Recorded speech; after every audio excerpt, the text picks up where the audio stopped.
Hello and welcome to the BrickCave.media podcast for this, the 12th of August, 2021. Don't be confused if this sounds exactly like the June 3rd, 2021 podcast, because we only got one script here, and we're going to keep reusing it, but we're going to spice it up, and we're going to make it a little bit better until everyone feels like it's the best damn script for a podcast they've ever heard in their lives. My name's Patrick Hare, author of Corporate Boilerplate Vinegar from Brick Cave Books, and joining me in the studio today is my co-host, fellow poet, and author, Bill Campana. Hi, Bill! Hey, Patrick, what the hell's going on today?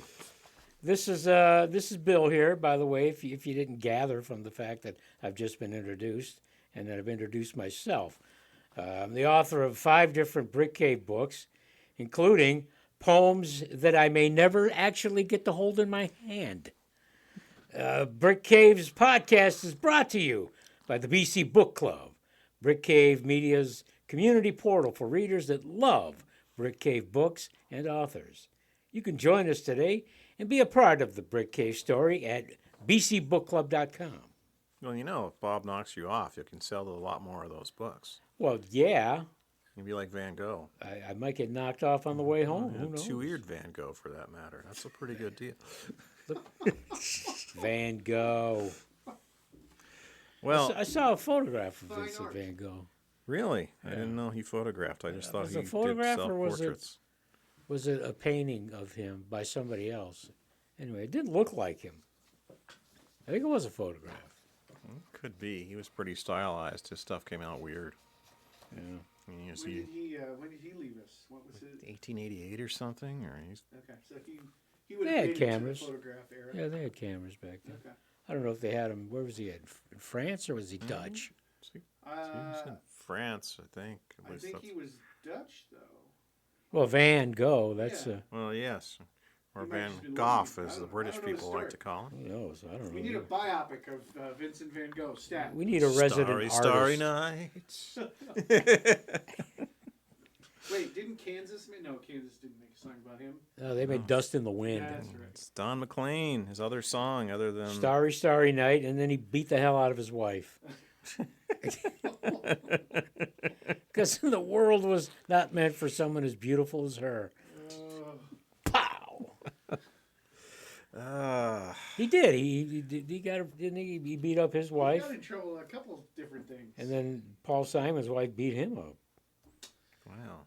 That's, Don't To this know. day, I believe. it's crazy. You know? Domestic I violence, believe lives Raquel of... still, That's why I gave up the guitar. I was saying, somebody's gonna beat the hell out of me eventually yeah, with the guitar. for playing.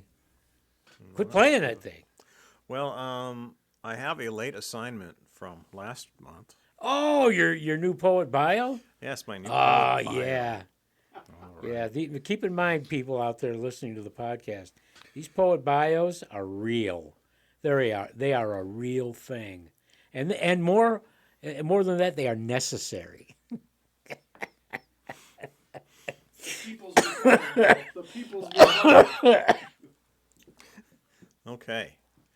Well, Patrick Hare continuously challenges the concept of poetry by aggressively confronting the forms of meaning, the feelings behind splattered ink scrawls, and the notional transactions that make up our Rashomon-esque collective cave show metaphor physics.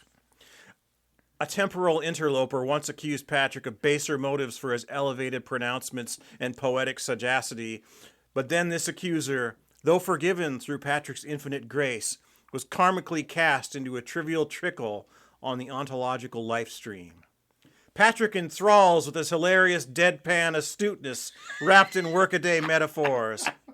Someday the future ancients will distill his precious potent notables back across the shared wisdom crystal into our fluid elucidation, passing enlightened salvation backwards through the great chain of being, so that all who dwell within the living vibration plane can experience the very gist of the words and feelings he has so carefully wrought. Gist. The key word there is Wow, gist. there's a lot of keywords in there, though. I remember that piece I wrote about.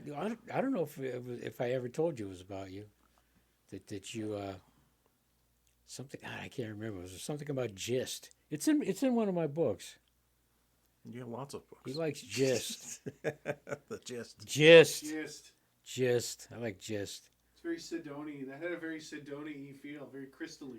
Yo, crystal gist.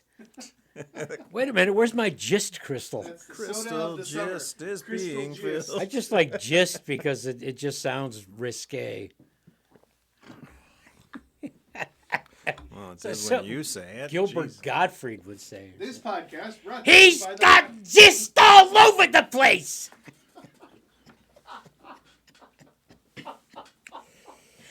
I walked into the room and there was gist everywhere. Goodness, I should have picked a different word. right now.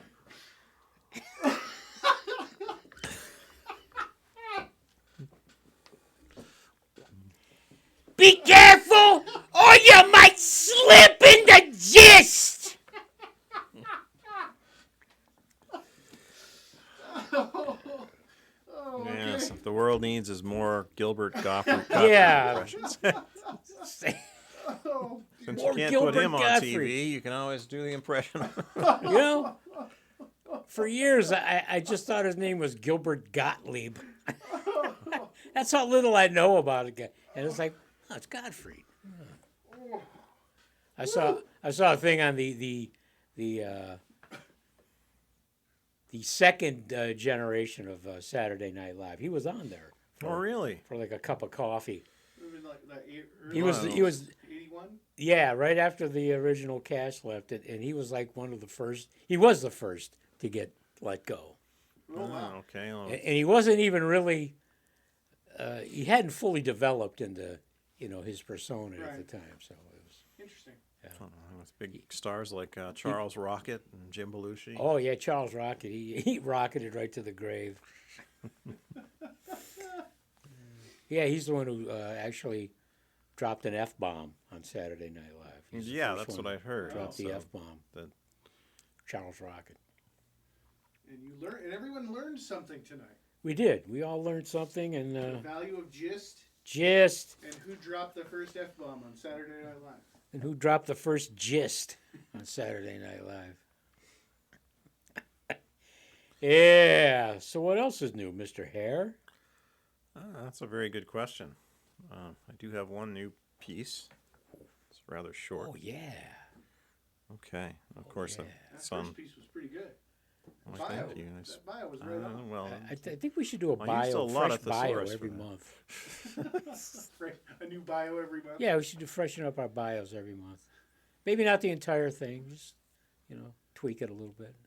oh my gosh. More gist. All right.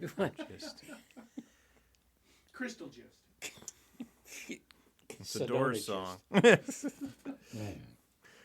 I'm not ashamed. Sometimes I take one when the kids are in the other room. I see shapes, and sometimes it seems like bugs are flying past my head. I hear loud, clear voices as if they are coming from out of space and time. Sometimes I take one before work, just a microdose. I get really mellow, and formulas go through my head. I see the faces of dead friends, of fantastical vehicles, and I interact with things that represent concepts. It is all quite impossible, but it makes sense in these visions. I'm not going to stop. I'm going to take a big one this weekend, and I hope I get to converse with a giant violet-colored. I hope I get to converse with the giant violet-colored gas clouds outside the universe, or visit my dead pets again. I hope I feel like I'm half a world away and nobody needs anything. I love naps. Yeah. I love naps too. That was just so good. Lately, I've been taking way too many naps. There's no such thing. Oh, I'll nod off about 8 o'clock at night, sometimes 7ish. I'll wake up about after midnight, maybe 1 o'clock, and check the box score. I was going to say, that's the Diamondback season for you. Yeah. Oh, they're so good. They are so good. Nap time. It's like, God, it's coma time. They should be napping. And then go back to sleep and get up at 4. And hit the snooze. A couple times. 5 times. Get out of bed at 4:45. Fight through the morning traffic. Wow. It's actually, traffic's nice for me in the morning. I don't mind If it. you can get out early, yeah. Well, yeah, Oh early. yeah, I'm is on the good. road at 6. Yeah. So. So There's even some rain today. Rain, rain. Yes, I got the weather warning on my phone, but there was no Oh, rain to yeah. go with it, and I felt got left that. out. I got that warning about 7, maybe 7 o'clock. Yeah, I got it flash coming into floods work. till It's 11. Flash flood, like where? It's I not looked even out the raining yet. window and I was like, "There's nothing out there. There's cars." Care what anyone says. I'm going to have my party in the bottom of the stream bed here. No one can stop me. It's infringing on my freedom. God, mother son of a bitch. what you got, Bill? Hey, I'm going to do a poem here. This is called it's dedicated to this hat, one I'm wearing right now. It's called A Few Words for My Working Hat. It was so hot yesterday, I saw a conspiracy theorist's tinfoil hat expand like Jiffy Pop. Sometimes when I'm lying in bed for over an hour, having trouble sleeping, I pretend I have no face, and within minutes I'm out. Man invented the clock, so we will all know when it's time to fuck up.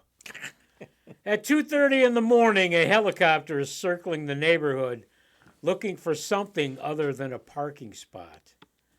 My current compulsion to carjack the Oscar Mayer Wienermobile and drive fervishly over as many state lines as possible, plunging into a massive sinkhole while sustaining only minor injuries to the groin, is closer to reality than it is farther from the truth.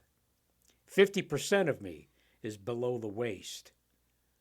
Stravinsky died in 1971. Dude, he could have totally played at Woodstock. Thank you. A little Freudianism there. Nice. What's that? A little Freudian. Freudian. Wienermobile. The Wienermobile. Samples.